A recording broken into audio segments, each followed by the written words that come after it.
Dubai म्हणलं की आपल्या डोळ्यासमोर येतात ते गगनचुंबी इमारती, लक्झरी कार्स, फॅशनेबल मॉल्स. पण ह्या दुबईच्या एपिसोडमध्ये मी तुम्हाला सफर करून आणणार आहे एका वेगळ्याच दुबईतल्या जगाची. नमस्कार मंडळी, दुबई सिरीजमधल्या 3ऱ्या एपिसोडमध्ये तुमचं खूप खूप मनापासून स्वागत. आय होप तुम्ही मागचे दोन्ही एपिसोड खूप एन्जॉय केले असतील. आणि जर अजूनही बघितले नसतील तर लिंक तुम्हाला डिस्क्रिप्शन बॉक्समध्ये आणि वरती आय बटनमध्ये मिळेलच. आणि अजूनही चॅनलला सबस्क्राईब केलं नसेल तर प्लीज डू सबस्क्राईब. तर मंडळी, आजच्या दिवसाची सुरुवात केली आम्ही अब्रा राईडने, जे की दुबईतलं सगळ्यात जुनं ट्रान्सपोर्ट आहे असं मानतात. सगळ्यात जुनं आणि सगळ्यात स्वस्त. फक्त 1 दिरहममध्ये तुम्ही दुबईतल्या अब्रा राईडचा आनंद घेऊ शकता. तर मंडळी, अब्रा राईड जे आहे ते देरा आणि बर दुबई या दोन्ही ठिकाणांना कनेक्ट करते. बरं, मग या ठिकाणी काय काय बघायचं आणि तुम्ही काय काय इथे शॉपिंग करू शकता हेच मी आज या व्हिडिओमध्ये सांगणार. त्यामुळे व्हिडिओ शेवटपर्यंत नक्की पाहत राहा. बरं, म्हणजे तुमच्यापैकी खूप जणांनी मला विचारलं की वेदर कसं होतं, तर मी सांगेन वेदर खरंच छान होतं, बिकॉज आम्ही एप्रिलच्या फर्स्ट वीकमध्ये साधारण गेलो होतो. पण इतर वेळेला उन्हाळ्यात दुबईचं गव्हर्नमेंट तिथल्या सिटिझन्सची कशी काळजी घेतं ते ऐका. त्यांना सकाळी दुपारी 12 ते संध्याकाळी 4 काम करायला परमिशन नाही आहे. जर का चुकून कुठल्या कंपनीने त्यांना काम करून दिलं किंवा करायला लावलं तर त्या कंपनीचं लायसन्स कायमस्वरूपी रद्द केलं जातं. त्या कंपनीतून पुढे दुबईमध्ये काम करता येत नाही. आणि ज्यांना नेसेसिटी आहे ट्रान्सपोर्ट जाणं, बाहेर जाणं किंवा फिरणं गरजेचं आहे, त्यांच्यासाठी असे एअर कंडिशन बस स्टॉप बांधलेले आहेत, जेणेकरून तुम्हाला उन्हाचा त्रास होऊ नये. कमीत कमी त्रासामध्ये तुम्ही जास्तीत जास्त अंतर कव्हर करू शकाल. आपण इथं जातो आहोत ते गोल्डसूक आहे. शॉपिंगला वेळ नाही आहे इथे कुठल्याही प्रकारे. इथे तुम्हाला वेगवेगळे सूक बघायला मिळते. गोल्डसूक आहे, स्पाइस सूक आहे, त्यानंतर युटेन्शियल सूक आहे. आपण फक्त ओव्हरव्ह्यू जाऊन बघून परत येणार आहोत. मंडळी, देरा भागात असलेल्या या पारंपरिक सूक्स म्हणजेच बाजारपेठा म्हणजे वेगळंच चैतन्य. स्पाइस सूकमधून येणारे वेगवेगळे सुगंध, आजूबाजूचे रंग या सगळ्याचा आनंद घेत आम्ही पोचलो गोल्ड सूकमध्ये. गोल्ड सूकमध्ये गेल्यानंतर एक वेगळंच नेत्रसुख आम्ही घेतलं, ते म्हणजे इथल्या वेगवेगळ्या दागिन्यांचं. तर इथे 64 किलोची अंगठीसुद्धा, जी फक्त जगातली एकच अंगठी आहे, तीसुद्धा इथे पाहिली. सो इथल्या गोल्ड सूकमधून पायी फिरण्याचा आनंद एक वेगळेच अनुभव होता. मी म्हणेन एक लाईफ टाईम एक्सपिरियन्स होता हा. कारण की इथे अगदी छोट्यातल्या छोट्या दागिन्यांपासून ते अगदी सोन्याचे ड्रेसपर्यंत अशा प्रकारचे दागिने तुम्हाला बघायला मिळू शकतात. माझ्याबरोबर तुम्हीही आनंद घ्या. मंडळी, मागच्या एपिसोडमध्ये मी तुम्हाला प्रॉमिस केलेल्याप्रमाणे तुम्हाला इथल्या गोल्डबद्दल थोडीशी माहिती देते. दुबईमध्ये टॅक्स फ्री असल्यामुळे गोल्ड तुम्हाला कम्पेअर टू इंडिया खूप स्वस्त मिळतं. तर ज्यांना गोल्ड बाय करण्यामध्ये इंटरेस्ट आहे अशा लोकांची दुबईमध्ये तुम्हाला रेलसेल दिसेल. पण इथे गोल्ड बाय करताना एखाद्या चांगल्या ज्वेलरकडनंच बाय करावं असंही म्हणलं जातं. बरं, किती गोल्ड आणायला अलाउड आहे, तर पुरुषांना 20 ग्रॅम आणि स्त्रियांना 40 ग्रॅम गोल्ड आणायला इकडे अलाउड आहे. गोल्डचे बिस्किट्स किंवा वळी आणायला अलाउड नाही आहे. ऑर्नामेंट्स असतील तर तुम्ही घेऊ शकता आणि घालूही शकता. त्यानंतर मग आम्ही गेलो अल सेफमध्ये. अल सेफ हा असा एरिया आहे की जिथे दुबईचं मॉडर्न आणि ट्रॅडिशनल कल्चर एकत्र तुम्हाला बघायला मिळू शकतं. बरं, इथे तुम्ही शॉपिंगही करू शकता. बार्गेनिंग भरपूर इथे होतं. ओपन एअर सगळं आर्किटेक्चर आहे. साधारण ओल्ड दुबई कशी होती त्याप्रमाणे त्यांनी इथे ती परत एकदा वसवलेली आहे.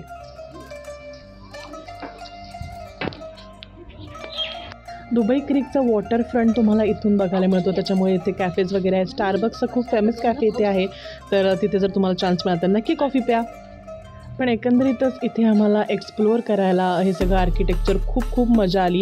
इथे थोडीफार शॉपिंगही मी केलं. तर जर तुम्हाला इथे चांगल्या किमतीत परफ्युम्स किंवा अबाया सेट जर तुम्हाला काही घ्यायचे असतील किंवा काही अरेबिक ड्रेसेस घ्यायचे असतील, तेही खूप अगदी 5 दिरहम 10 दिरहममध्ये इथे मिळतात. परफ्यूमची किमती इथे मला माहिती नाही आहेत, कारण की मी मीना बाजारमध्ये ऑलरेडी शॉपिंग केलेलं तुम्ही लास्ट व्लॉगमध्ये बघितलं असेल.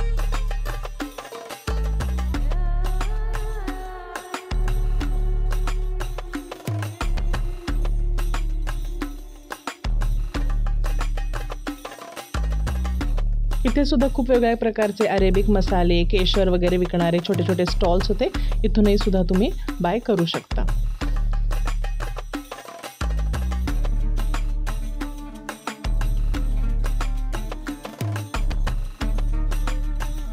पुढे वेगवेगळे सूक्स बघून झाल्यानंतर घसा अगदी सुकलेला, त्याच्यामुळे इबन बतुता मॉलमध्ये असलेल्या एका मराठी फाईन डायनिंग रेस्टॉरंटमध्ये आम्ही गेलो जेवायला. सी द ॲस्थेटिक्स, एकदम इंस्टाग्रामेबल जागा आहे ही. पेशवा रेस्टॉरंट ओक्स असं या रेस्टॉरंटचं नाव आहे. तर कधी तुम्ही या साईडला गेला तर नक्की इथलं फूड ट्राय करा. अर्थातच मराठी रेस्टॉरंट असल्यामुळे त्यांनी याचं ॲस्थेटिक्स होतं, जे इंटेरियर होतं ते पूर्ण पैठण्या, शनिवारवाडा वगैरे अशा स्टाईलमध्ये केलं होतं. बघून खूप छान वाटलं.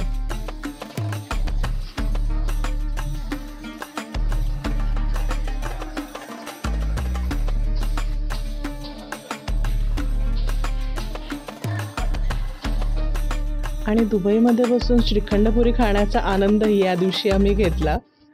एवढं फिरून फिरून दमून आल्यानंतर एकदम होमली इतकं छान फूड मिळावं ह्याच्यापेक्षा अजून सुख काय असू शकतं. सगळ्यात पहिल्यांदा मला सर्व केली आहे कोथिंबीर वडी, त्याच्याबरोबर मी खाते मस्तपैकी पुदिन्याची चटणी. वडी खूप खुसखुशीत पण आहे आणि आतून छान मस्त शिजली आहे व्यवस्थित छानपैकी आणि टेस्ट खूप मस्त आहे. एकदम पुण्यात असल्यासारखं वाटतंय परत एकदा छान वाटतं. मराठी फाईन डायनिंग रेस्टॉरंट की बैंगन मसाला पापड आहे आणि श्रीखंड मस्त आहे चटणीचं आणि डाळ वगैरे पण त्यांनी दिलेली आहे. सुरू करूया. तर हां आम्ही आलो आहे आता पाम जुमेराच्या इथे व्ह्यू ॲट द पामला. खूप छान वाटतं आहे, वेगळा फील आहे एकदम इथे आल्यानंतरचा. आता जिथे वरून तुम्ही पाम जुमेरा बघू शकता व्ह्यू ॲट द पामला, तिथे आम्ही चालल्याचं वेगळे 2800 रुपये तुम्हाला पे करावे लागतात. सो मी तिकडे चाललो आहे, बघूयात कसं कसं.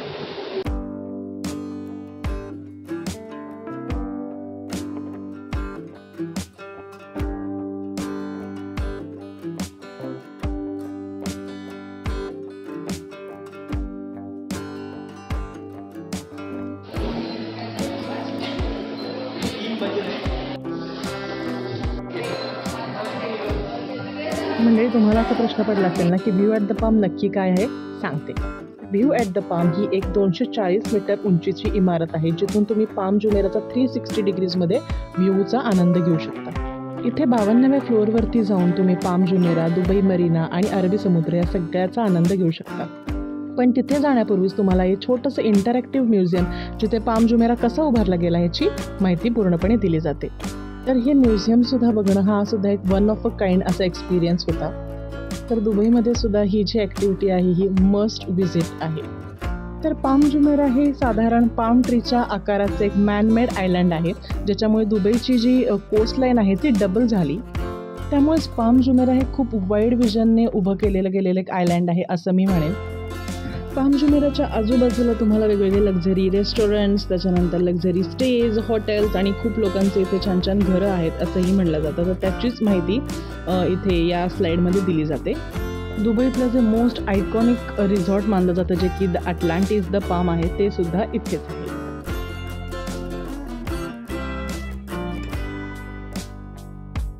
आम्ही हे व्ह्यू ॲट द पामला ऑलमोस्ट 52व्या फ्लोअरवरती आहे. त्या खाली त्यांनी आम्हाला डॉक्युमेंटरी वगैरे दाखवली. छान आहे. जर तुम्ही दुबईत असाल तर मस्ट विजिट आहे. मला कानात दडे गेले त्यामुळे मला नीट कदाचित माझा व्हॉईस नीट येत नसेल. काय म्हणण्याआधीचं खरंच शब्द नाही. आणि हाच तो क्षण जिथे तुम्हाला खाली दिसतं एक झाडासारखं तयार केलेलं बेट, दुबई मरीना आणि अथांग समुद्र. फक्त डोळ्यांनी नाही तर मनाने सुद्धा अनुभवावं लागतं असाच हा क्षण.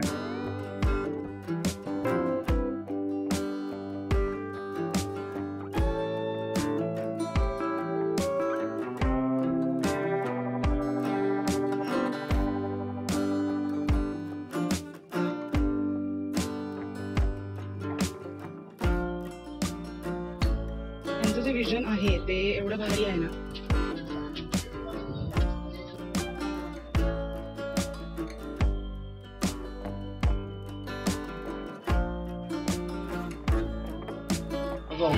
हां व्ह्यू ॲट द पाम झाल्यानंतर लगेचच आम्ही गेलो दुबई मोनोरेल.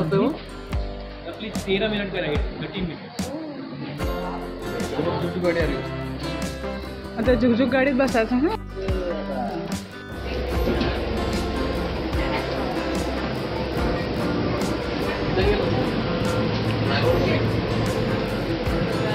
अरे तुम्ही घेऊन जाणार आहे आम्हाला. अरे वा.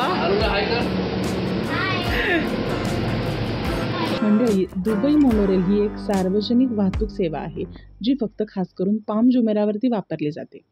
तर ह्याचं पहिलं स्टेशन असतं पाम गेटवे स्टेशन आणि ते तुम्ही एंडिंगला जाता ते अटलांटिस द हॉटेलपर्यंत. मी खूप दमली आहे ॲक्च्युली. सो आदित्य मला वेगवेगळ्या गोष्टी इथे डिस्क्राईब करतोय की काय काय आहे इथे.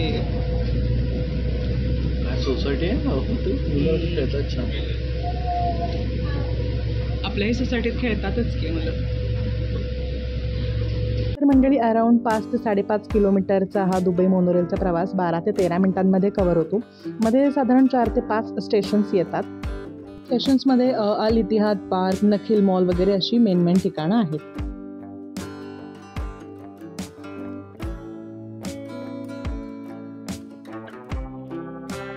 आणि मग फायनली शेवटच्या स्टेशनवरती अटलांटिस द हॉटेल तुम्हाला अगदी जवळून बघायला आणि अनुभवायला मिळतं.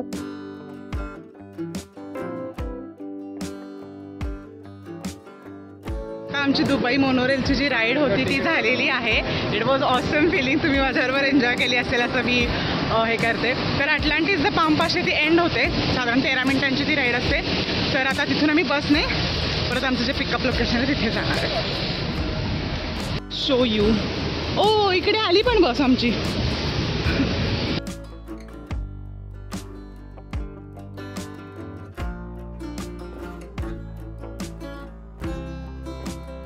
View at the palm enjoy करून झाल्यानंतर आम्ही गेलो पाम जुमेरा बीचवरती. मी म्हणेन सगळ्यात आजपर्यंत बघितलेला मी स्वच्छ आणि सुंदर बीच हा होता. पाम जुमेरा बीचवर आल्यानंतर तुम्हाला इथून बुर्ज अल अरबचा व्ह्यूसुद्धा दिसतो, जे की 7 स्टार हॉटेल आहे. मग आम्ही इथल्या स्वच्छ पाण्यात मनमोकळं खेळण्याचा आनंद लुटला.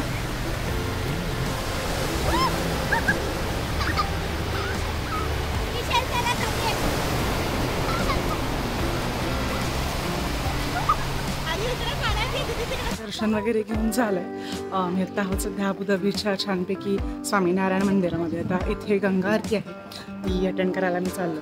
तर कपड्यांचं म्हटलं तर पूर्ण कपडे असावेत, शरीराचा कुठलाही भाग उघडा नसावा. अशा पद्धतीने इथे थोडंसं रूल्स आहेत आणि पण ते पाळले पाहिजेत. इतकं छान पॉझिटिव्ह मस्त फिलिंग आहे. इतकं स्वच्छ सुंदर मंदिर हे बांधलेलं आहे. खूप छान वाटतं आहे. पॉझिटिव्ह वेब्स आहे. गंगा आरती मी अटेंड करते आहे, दाखवतेच. अबुधाबीतल्या स्वामीनारायण मंदिराचं उद्घाटन हे आपले प्राईम मिनिस्टर श्री नरेंद्र मोदी यांनी केलेलं आहे. आणि इथे खूप भक्तिभावाने हजारो हिंदू लोक एकत्र येऊन इथे खूप छान आरती वगैरे करतात. संध्याकाळचं खूप पवित्र आणि छान असं वातावरण इथे असतं. तर अराऊंड 6:30 ते 7च्या दरम्यान इथे गंगा आरती होत असते. ऋषिकेशमध्ये वगैरे तर गंगा आरती अटेंड केलेलीच आहे. त्या अबुधाबीमध्ये गंगा आरती करण्याचा हा पहिलाच एक्सपिरियन्स होता आणि खूप छान एक्सपिरियन्स होता.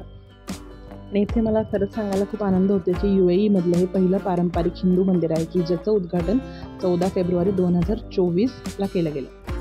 येस, ऑफकोर्स जर तुम्ही अबुधाबी आणि दुबई ट्रिप प्लॅन करत असाल तर हे तुमच्या ट्रिपमधलं मस्ट व्हिजिट असायलाच हवं. तर आम्ही आलो आहे आता अबुधाबीमध्ये आणि त्याला एका इंडियन रेस्टॉरंटमध्ये आम्ही जेवणार आहे.